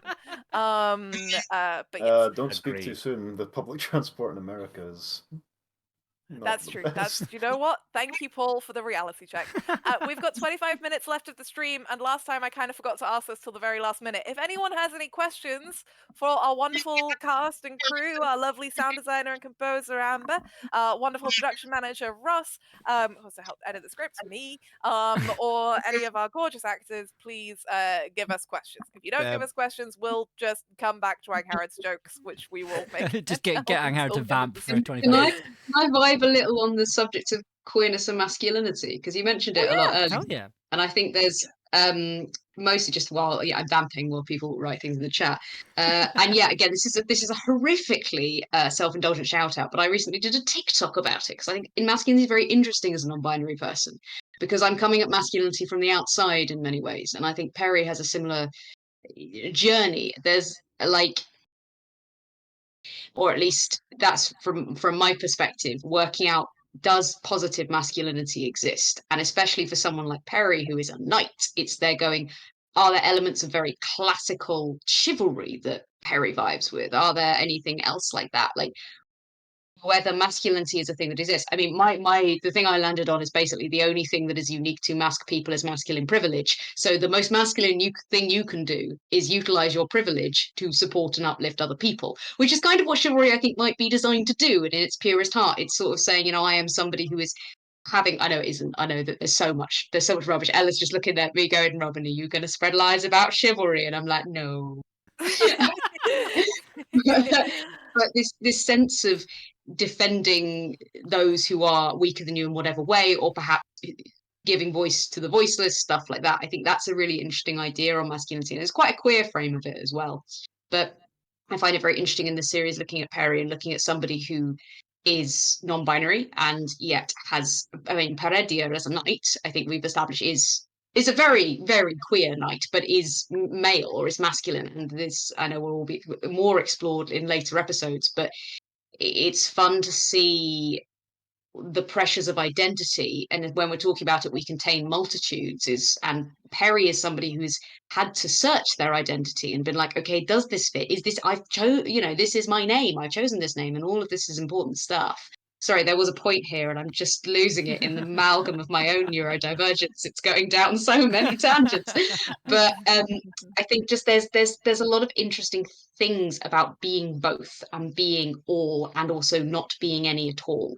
And are we being led by this idea, society's idea of identity, or the writer's idea, or the character, the name's idea of who we are, or are we writing our own stories? And I think you've given Perry that lovely narrative of saying, I think we get a chance to be our own stories, and that's what Perry's really vibing with. And in this exploration of masculinity and queerness, I think there's some interesting stuff to mine within that. I have never been straight passing, coincidentally. I have to perpetually come out as being bisexual. I think I've said this before. People look at me and go, there's no way you have any heterosexuality within you. And I have to be like, no. It's the idea of the permanent revolution, except it's permanently coming out as bisexual. Well, I mean, what I enjoy is like when you transgender in certain directions, you can no longer be heterosexual by definition, and that's great. Like it's impossible. Finds me attractive, you're in some way a little bit fruity, just a little bit. So it's interesting because so first of all, someone said with all the talk of names, I'm curious, did Perry choose their own name? Yes, they did. They chose their name because Paradir is the transist knight in all of Arthuriana. Paradir has their father and brothers were all sent away to war and all died in war, and so their mother, they were born as a boy, but their mother decided to tell them that they were a girl and raise them as a girl. And then one day they're out in the woods playing and they see Arthur and his knights and they're like, oh, I want to be like that. And so they make themselves a suit of armor out of bark and they get a stick, which they call a sword. They turn up at Arthur's court and they're like, hi, I'm a knight. And everyone's like, you are something. And Arthur's like, go on a quest to prove you're a knight. And then Peredur does, because they have like super strength because Arthurian knights, and everyone's like, whoa, I mean, I guess they are a knight, and they get a real suit of armor and a sword. They are also the kind of Welsh precursor to Perceval in the French, or Percival in the English. Lots of different recensions of that particular knight and that story. Also, just to say on chivalry, fun fact, it's actually originally just to do with horses. It's cheval. It's just, do you have a horse? Are you rich enough to have a horse? But over time, ideas and language change and meanings change. And certainly, like the modern English, and even like the Elizabethan onwards understanding of what chivalry means obviously expands and grows to involve a lot more of that, in part obviously heavily influenced by the chivalric romances, which are like Arthurian legends, like the stories of Chrétien de Troyes. Will Camlann soundtrack be available somewhere to listen on its own, download, or buy? Yes, it will. After we have finished releasing the series, Amber will be putting together the soundtrack to release on Bandcamp, where you will be able to buy it and listen to it on its own. I'm sorry, Amber, I should have let you take that. No, no, thank you. Like, yeah, it'll come out after the series is fully released. Mainly, the main reason for that is that the soundtrack is still being written. It's kind of being made as the series is being made, but also right now it's a sort of collection of sort of oddly spaced music pieces, being like Horsebit 1.1, Horsebit 1.2, Campfire 4. Like they need names is the other thing as well, which I think is very appropriate. But and some of them have like 10 seconds of silence at the beginning, some of them have like 2 seconds, some of them have 10 seconds at the end. So I basically need to take all the files and clean them up and put them in a listenable format. So that will be coming out I think end of May was kind of will line up with the series finishing. Yes, but right? let's not commit to a date. Let's just say late spring, early summer. Late spring, early summer it is. Just in case something goes wrong. But yeah. To help you sidestep the question of dates, there was a question very early on in the chat asking if I am a Dean girl when we were talking about. And I don't know how many people in the chat I'm going to upset by saying I've never watched Supernatural. I have, though, and Di is a Dean girl. Tobias maybe isn't. I know who Dean Winchester is. More proof that Di and Tobias are not the same person, and you should not create a parasocial relationship with my actors by treating them like their characters. They're all very skilled actors, and I understand why they've done convincing portrayals, but we are all going to be normal about this and understand that they are professionals doing jobs. Jensen Ackles is a lovely person, probably. Is it Jensen Ackles? I don't know. Do you know what? It is Jensen Ackles. He's not even a nice person. He's quite homophobic. Somebody in the chat has gone, honestly, you're better off. And you are better off not having. I redact my opinion of Jensen Ackles. He's a very pretty man, is what he is. Everything I've ever learned about Supernatural, I've learned against my will. Yeah, and I've learned. Me too. It's not that I don't necessarily want to watch it. It's just that I was on Tumblr at a certain point in time. Yeah. And I have seen so many GIFs and images, and how do I get my world news from that particular meme. You see that meme, and that meme comes up, and you're like, oh God, who died? Yeah. I didn't learn the Queen had died from a supernatural meme, but God, it was close. Yeah, I was about for the I learned it from Putin Jedward like the eccentric rest gay of us. hell. Yeah. Like... I think me and Amber had one of our like kind of walks around Glasgow just after the Supernatural finale, and just ended up talking about it from a perspective of two people who have never seen more than a few episodes of Supernatural, but have all of the context. I have watched a lot of Supernatural, which is why there are 2 Supernatural references in my show. And TLDR, it's a terrible TV show, wildly misogynistic, variously bigoted. However, unfortunately, quite watchable for the first 5 seasons. And a big thing about it, and the reason that Di is a Dean girl, is because they famously queer-baited extremely hard.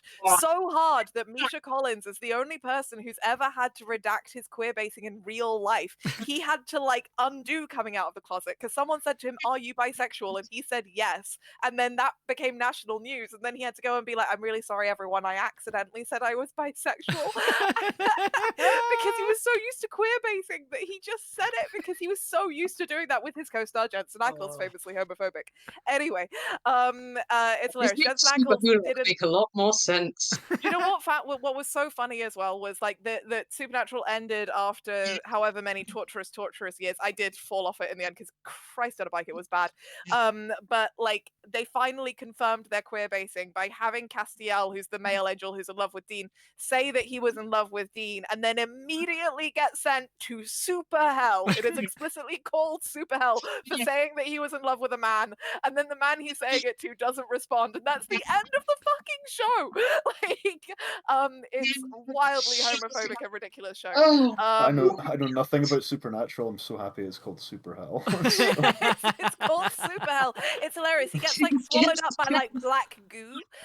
He was an angel, and then he falls in love with a boy, and obviously God can't have that. And also, like according to the Americans. the process of going to super hell, like it's one of the best like gifts that exists on the internet. It's like it's a corridor of fire, and it's this person going zoom straight down the middle of it. It's it's beautiful. Elevator. It is a beautiful I'd thing. love to see that. Being sent to super hell.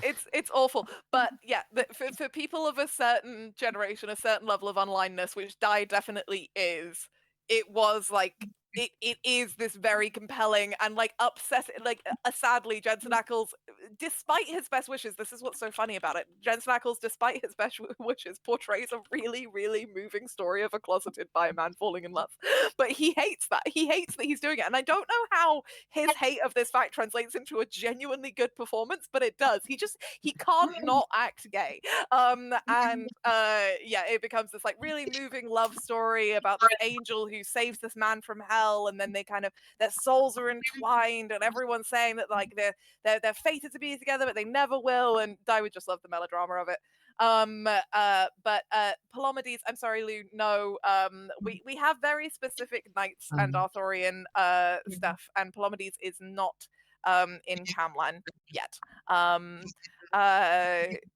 Oh yeah, it is called The Empty. It's just Shadow You sent people to the Shadow Realm? No, only one person. It's just Cass. Cass goes because Cass admits that he's in love with.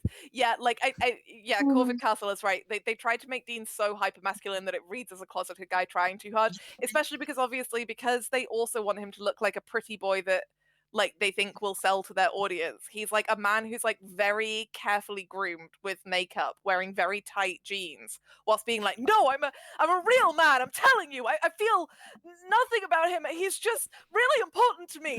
And just all of that is a very kind of queer and camp form of masculinity, despite how hard Jensen Ackles wants it. We're just roommates. Does anyone have any questions not about Supernatural? For example, they could be about Camlann, this podcast that we're I mean, if we were to sit here for the next 10 minutes and deconstruct queer baiting in modern media, I'm not saying that reason I got this job is because we have fandoms in common, but I'm not saying it isn't. Yeah,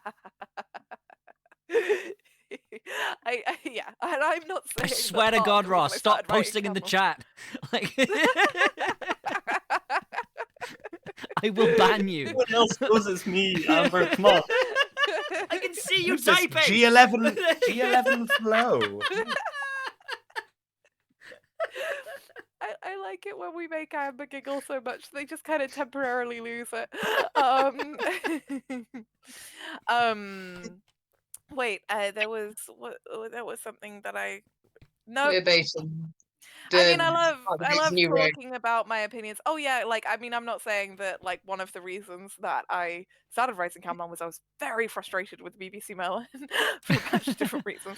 I just really like Arthuriana, and some decisions I thought were good. I love Angel Colby; she was amazing as Guinevere.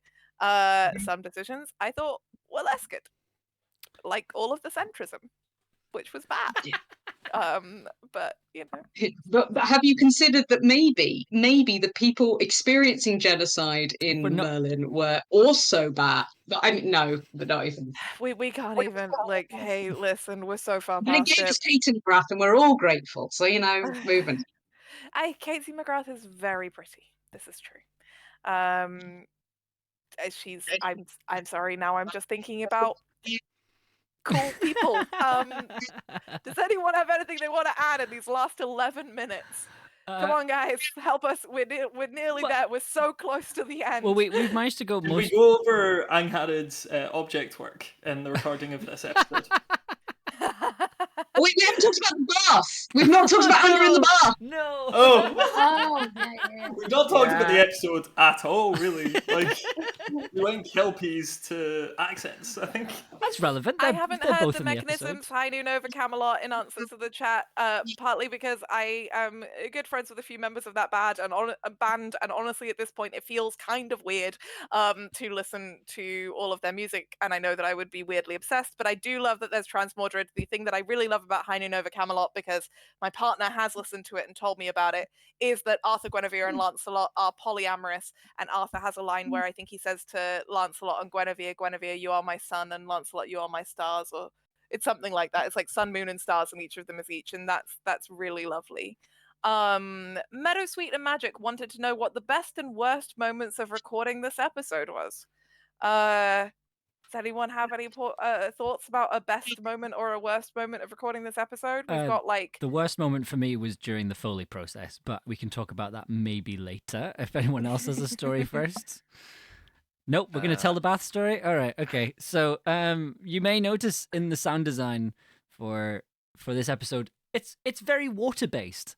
When I read the script, I thought that's really dynamic and really cool and a really cool idea for an audio drama. And then I had to edit it, and then there was that feeling of because normally with footsteps you can put a couple of footsteps in to suggest movement, right?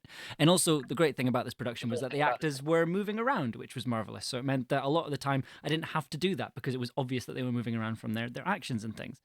With this episode, anytime anyone moved, including characters that were not human, they had to be moving around. So one afternoon, I tried to do this the normal way and find a library or something, but I couldn't, and I realized the only way that I was going to get any water movement sounds was if I made them myself. So. And this was at like maybe 1 o'clock in the afternoon. I don't know why that's relevant, but it feels like a relevant detail. I filled up my bath, up to about maybe halfway up my shins. Put a recorder on the edge of the bath, and spent longer than I should have in retrospect, clomping around the bathtub recording bathtub noises. But the thing is, I had to label them as well. So I was like, so this is Gellert moving through water, and then like going with my hands, and then going, this is the Kelpie, and then doing really heavy footsteps and things. I was alone in the house as well. Again, I don't know why that's relevant, but it feels important somehow. Just clomp.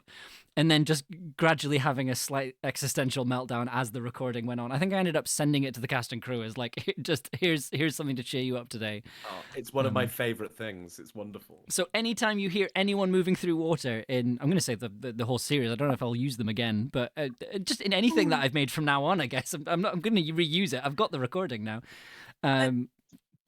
That's me clomping around in a bath on my own. And shout out If you want to know more about Amber's sound design process of walking through a bath, next Monday we're doing a whole sound design chat where we break apart the sound design of this episode. And if you want to know more about the music, Wednesday Amber will be talking about scoring the episode. Tobias, I think you were going to say something about performing that final scene. Yeah, talking about best and worst moments that I didn't mention until we'd done the scene, that my biggest fear in life is drowning. So there's realism behind that performance, because we also had to do the moment where Dyer's under the water. I had to scream with my mouth closed. It was really upsetting. It was very It upsetting. was really alarming. Just deeply upsetting to listen to. Like the baby cry. It was really weird. It was really good. Don't bring up the baby cry. Oh, I forgot We're about the not going to baby talk about thing. the baby. But I will say, yeah, like, I mean, everyone was kind of like, oh, how could you put Di in danger? And it's like, you know what? Like, Tobias really sold Di being really in danger. It's really, really in danger. Yeah, I don't think that I had any particular worst moments in this episode. I don't think that there was anything that I remember being particularly difficult for us to handle. Like, there is some like choreography with the Kelpie stuff, but like you said, like a lot of that was like fairly straightforward. I really enjoyed when we were doing the walkie-talkie stuff, and we put Tobias in another room for him coming through on the walkie-talkie and being like, oh, there's a Kelpie. yes. And that was the beginning of the hijinks with walkie-talkies, which was really fun, because we recorded the Gwaine stuff later when Paul joined us. So you were able Angharad to, and Robin, do you have any best or worst moments? Yeah, I was gonna say actually the best bit was the first time that Amber played the sound when it switches from Morgan and Perry's perspective on the walkie-talkie, where Morgan's saying "Don't touch the water," and then it switches and you're suddenly in the room with Di. Like, that actually sent chills down my spine the first time I heard it in the room.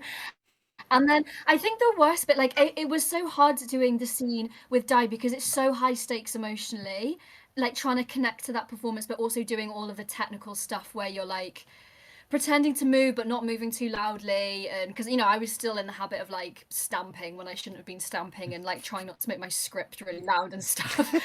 So like doing that, but also like doing a really connected performance where I think my best friend's gonna die. It was like quite a tricky task. Yeah, there were a lot of physical bits this episode. The sort of giving CPR and nailing a fence post in, and doing other things. I'm just trying to remember desperately not to give any spoilers of which episode is which. But yeah, lots of technical work as an actor and making sure that you're sounding and I don't know about the rest of you guys. I know I do this, and I know there are just images of me just being like, oh, because you need to know how your body's going to make that noise. And so when we were doing CPR, did we do CPR on Get? I can't remember how we did that. No, I don't think think it might have been on. I don't think. Hobbs. No, I You think it was on definitely made Hobbs, the yeah. movement. I remember Make the watching you move. make the movement. Yeah. And we were debating whether or not it's still staying alive and what rhythms you do it to. But I do really clearly remember you making that noise because it was horrifying. And that was although on a cool actory level, that was genuinely a part of me that went, I wish I could do that. It genuinely was amazing to listen to, and it's lovely to hear when other actors do that, those really cool moments. There's a few moments coming up from both of you that we can't talk about yet, but there was a bit we talk about, and you just listen to that as an actor going, God, they're really good. I wish I could do that too. So yeah, that was good. I mean, Robin, come on, like, you know what's coming next. Thank you. But no, but it's lovely, but it's really nice when you can sit there, and this is the thing of saying it's so nice to be with other actors and you get to see them do cool stuff, especially vocally, because you don't know what voices can do, and you don't sometimes, because you can't ever see whether or not an actor's making it or whether it's the lovely Foley person doing it. And sometimes Tobias will just come out with these noises and you're just like, teach me your ways. How did you make a sound that sounds like that? There were a few train rides as we were coming in where we must have really freaked out everyone around us because we were just making weird noises. I love spending time with voice actors because they do just make weird noises. Like, it's just like a thing that they like to do. It's just like, I mean, it is that kind of thing of like watching Critical Role and stuff like that, where they just kind of have this echolalia effect. But like, that is actually, in my experience, most voice actors are like that. Like, someone makes a sound and then they immediately just get this chorus of people trying to imitate it, one up it, experiment with it. Oh, I wonder if I could do that. Like, it's just It was joyful. I remember it being the thing of talking about the baby noise that I make, but also the dog bark and things like that. And us just walking along, and me, you, and Nicole all just trying to do different dog barks as we were walking. Yes, we were working out. We were talking about because I can only ever be a yappy dog because when I make yappy because it's the small noise like that kind of noise, and you were making other noises, and this was at a station platform. They must have thought we were insane. They would be right. Oh. We are 2 minutes away from the end of our stream, so we should tell people where they can find us. Plug anything that we want to plug. You don't have to. I'm not going to strong arm you into it. I'm gonna go first because someone just told me to plug something, so I'll do that and then I'll be out the way. I'm Ella. My pronouns are she/her. You can find me online at GEJWatts. There is a bonus episode of Dracula regarding Dracula, which was a free audiobook with an ensemble cast of Dracula that I directed, and so there is a bonus episode of me talking about directing Dracula. It was a lot of fun. I enjoyed very much talking about directing that book. I love directing things because it always means that I learn more about it than I knew before. I find that it helps me discover things. Oh, you did the transcript. Thank you so much. I am so sorry, sincerely. And if you want compensation, I probably can't afford it, but I will send you flowers and or something that won't set off allergies. I appreciate you. Thank you. Okay. Next up, plug in, tell us where we can find you online and tell us about any projects you want to shout out about, starting with Tobias. Tobias, he, him. Find me on Twitter at TWeatherburn. Find me on. This is fine. What is going on? I'm trying to work out what my things are. Didn't you just open a show? Shut up. Yes. Tobias _Weatherburn on Instagram. I'm in a show at the moment called Meta vs. Life with Hijinks Theatre, which is in person in Cardiff, but you can also play online as a 32-bit games character at the same time. And please do, because no one's playing online. Oh, well, we'll It's very get hard on that. to run. Oh, we'll get on that. That sounds like a great idea. Other than that, you can hear me as a baby in Marvel Move. So if you want to hear that baby noise, go for a run. Such a bizarre sound. It's horrible. Stop it. What else? I don't know. I'm recording some games, but again, I can't talk about them, so that's it. Follow Tobias's socials. Check out Meta vs. Life. Play it online. We've got lots of Americans, I think, watching. So if you can't make it to Cardiff in person, play online. It'll be great. It is a lot of fun. There's a link in the chat for anyone interested. Oh, see, that's better than what I just tried to do. I mean, to be fair, you can't put links in the chat. I just tried, and the moderator, which I assume is automatic. It is automatic, yes. It's not just me going, no. I thought I was a moderator on this chat at some point. You probably should be, actually. I'll figure that out later. Let's keep saying goodbye. Also, the person who did the transcripts for my interview just put, "You talk very fast," all lowercase. I'm so sorry. Very sorry. Robin, where can we find you online? Do you have any projects you want to plug? I'm horrendously online, as we've established. Robin Holdaway in like most places, including TikTok. I do that a lot. I do a lot of queer and trans content, Finder reviews, and also just musing on the natures of things like queerness and masculinity. If you were interested in that part of this particular stream, I do a lot more of that. What do I want to plug? You can see my face in a couple of Netflix things, in Infamy, and also Still Sex Education and stuff like that. What else can I do? I said it last week and I'll say it again. Sister Song, if you like Authoriana. It's a lovely, lovely queer book, and it's I do the audio narration version, but you can also read it in print. But yes, if you're liking that, yeah, essentially, if you look me up as an audiobook narrator, for some reason people keep casting me as knights. So yes, stuff like that. Otherwise, I'm hopelessly unemployed as an actor, so please hire me. There you go. That's my pitch. Your gender is knight. Anyone who needs a knight, hire Robin. Okay, Angharad, where can we find you? What do you want to plug? You can find me on Twitter at Angharad_15. I'm actually in this really cool podcast series called Camlann, which I suggest you all go and listen to ASAP. Yeah, that's it. Thank you. You go to top of the class, you get a gold star for plugging the show. Extra Paul, where can we lines for find you Ankarid. online? Yeah, more lines. I'm going to give you more stressful things to talk about. Paul, where can we find you online? What would you like to plug? On Twitter, it's at Never Not Ninjas. There's a barely used Instagram. I won't even bother plugging, but it's there. You can find it if you really want. As I said before, there's games, do games stuff. Viewfinder, Highland Song as of today is on sale. Oh, incredible! On Steam at least. I'm not sure if it's on Switch eShop as well, but yeah, check it out. Yeah, that's it. I genuinely, strongly recommend get your copy of Highland. It's Song. really good. It is really good. It's really good. Okay, Ross, my love. Oh, sorry, my mic is all the way over here and not picking me up back here where I normally sit. I am Ross D. McFarlane Poetry generally on social media. I don't know really. If you want to follow me, you can see me repost everything that Camlann account posts. All my projects currently are in the funding application stage. That's my job right now, so I got nothing to say. I will say that you Camlann.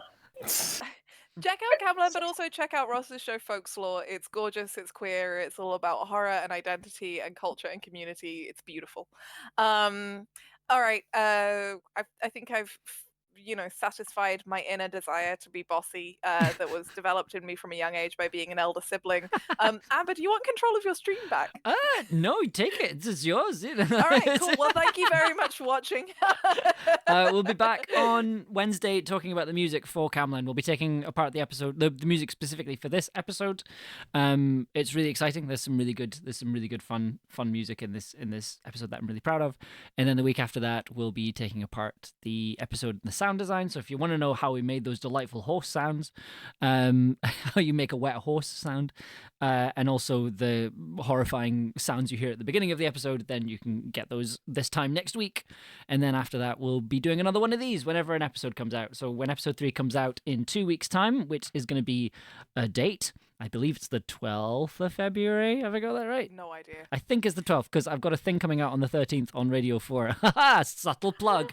I have a thing coming out on Radio, being broadcast on Radio 4 on the 13th of February. So that week's stream, I'll be kind of taking that apart instead of Camlann, because it's my stream and I'll do what I want. But in the meantime, we'll be back on Wednesday, 8 p.m. 8 p.m. UK time, 3 p.m. Eastern. In the meantime, I hope you enjoy the rest of your Monday, whether it's a Monday, whether it's a morning or it's the afternoon or it's the evening. I hope you enjoy the rest of your Monday. I hope you enjoy the rest of your week, and we will see you soon. So take care and good night. Good night, everyone. Thanks for watching.